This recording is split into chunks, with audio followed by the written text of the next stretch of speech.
எந்தெந்த கோலங்களுக்கு வந்து சக்தி அதிகம், எந்த கோலத்திற்கு வந்து சூக்ஷ்ம வடிவம் ரொம்ப அதிகமா இருக்குன்னா 8 இதழ் கொண்ட தாமரை. என்னை பொறுத்தளவுல தலைவாசல், பூஜை அறை, இது ரெண்டிலையுமே யந்திர வடிவமாக கோலத்தை ரொம்ப தெளிவா போடணும். நிறைய பெண்களுக்கு கோலமே போட தெரியல. கோலம் வந்து நிறைய பேருக்கு உண்மைதான். சரிங்களா, கோலத்தை வந்து அலங்கோலமாக என்ன பண்றாங்கன்னா ஒரு அதாவது கோலம் என்பது என்னன்னா ஒரு பெண்ணினுடைய மனதினுடைய தெளிவு தான் கோலம். எந்த பெண் வந்து அழகாக கோலம் போடுகிறாங்களோ அந்த பெண் போல ஒரு வழிகாட்டக்கூடிய செயல் வந்து அந்த குடும்பத்துல யாருமே இல்லைன்னு அர்த்தம். இப்ப எல்லாம் பெண்கள் போடுறதுக்கு பதிலா அதுக்கே ஒரு வேலைக்காரங்க வச்சுக்கிறாங்க.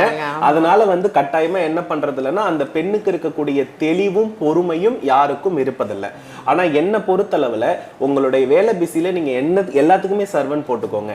ஆனா இந்த கோலம் போடுற விஷயத்தை மட்டும் ஒரு வீட்டுல வந்து பெண் அந்த வீட்டு தலைவி செய்யும் பொழுதுதான் அந்த வீட்டுக்கு வந்து சக்தி அதிகம் அப்படின்னு சொல்றேன்.